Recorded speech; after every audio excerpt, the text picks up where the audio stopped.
জাতির সামনে এমনিতে সময় কাটালাম মনে হয়, রাস্তাঘাটে মনে হয় সময়টা পার করে দিলাম, সফর দিয়ে মনে হয় সময়টা পার করে দিলাম। আমি আল্লাহকে কিছু বলতে পারলাম এমনটা আমার মনে বলে না। সময়টা মনে হচ্ছে রাস্তাঘাটে পার করে দিলাম।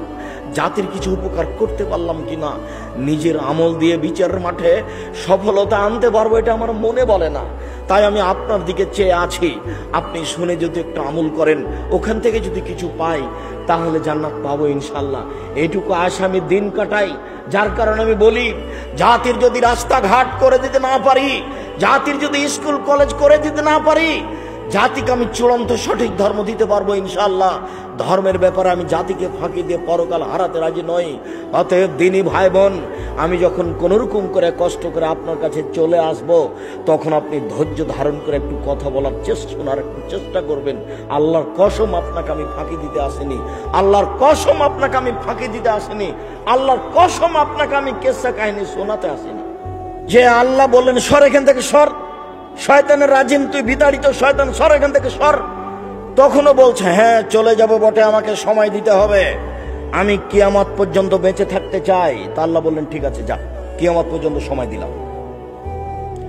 আচ্ছা ঠিক আছে, ওয়া ইজ্জতি ওয়া ইজ্জাতিকা ওয়া ইরতিফায়ে মাকানিকা ওয়া জালালিকা, তোমার মর্যাদার কসম, তোমার সম্মানের কসম, তোমার ইজ্জতের কসম, আমি আদমের ছেলে মেয়েকে পথভ্রষ্ট করবই, ওদের জাহান্নামে নিয়ে গিয়েই ছাড়ব।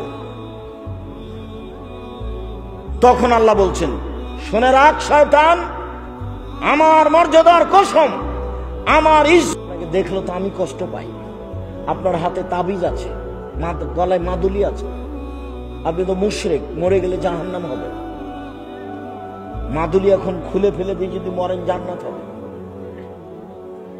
আংটিটা খুলে ফেলে দিতে হবে, বালা আছে হাতে, বালাটা খুলে ফেলে দিতে হবে। ও লোহার হোক না তামার হোক না রাবার হোক, যেটাই হোক খুলে দিতে হবে এখনই। তাবিজ মাদুলি যা কিছু আছে যাতে অসুখ বিসুখ ভালো হয় সব খুলে দিতে হবে।